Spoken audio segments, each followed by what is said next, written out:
your next, the flip chart here is for you, my friend, right here.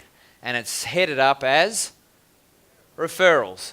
Most businesses that are around, and most of the ones that I coach, have some level of referral, word of mouth, whereby their business exists and does the most amount of percentage of business leads that come into it are coming through word of mouth and referrals. Makes sense?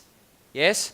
Would you say that that's a good sign the business is doing something right? Yes or no? Okay, so here's the question, Shippy.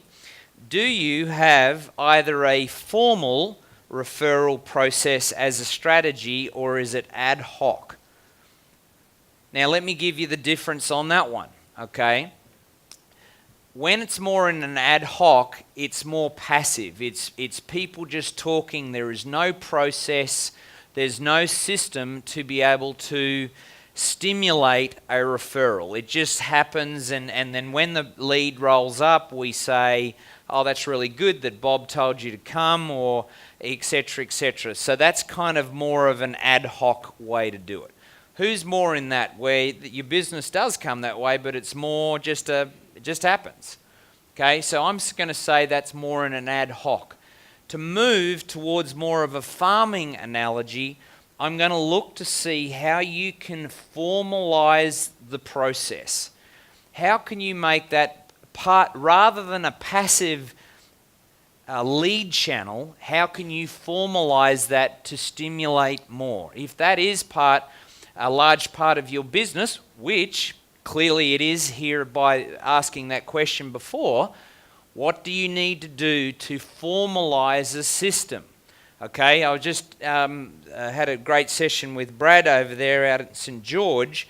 What we're doing with their particular business, here's a system which formalized, is after a person comes in for their service, we're going to be ringing them, we're going to be checking in with how we went, what was the score, give us a score out of 10, did you, in terms of us, and then we're going to do what? We're going to ask them, who else do you know? We're actually going to have one question saying, here's the script, by the way, may want to write it down, which is, after we've asked all that, I'd start off that question if, Brad, I had the phone.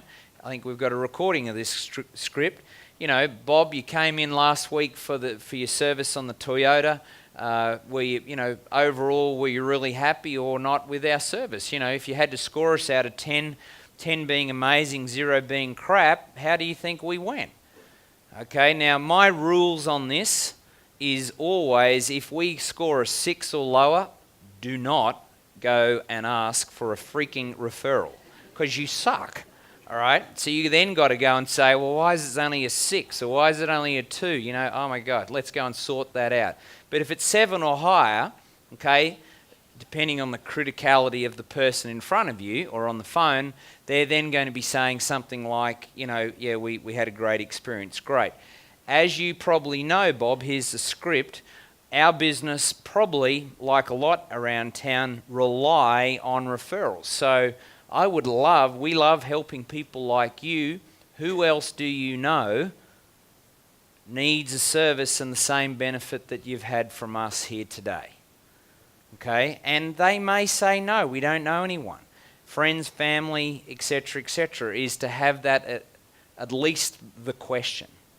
So that's a formal system. Now, if that happens, my question is, if Tash over there does that on every service that comes through the door, my question is, do you think you're going to generate more or less leads if that happened on every customer? Yes or no? You are, okay? So there's a formal verbal system. I'm now looking at a few of the web people in the room.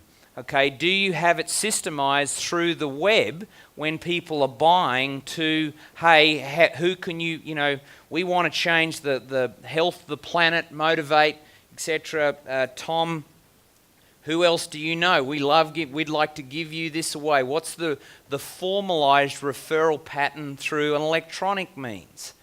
Okay, how are you doing it? What can you systemize to make sure that it's happening every time?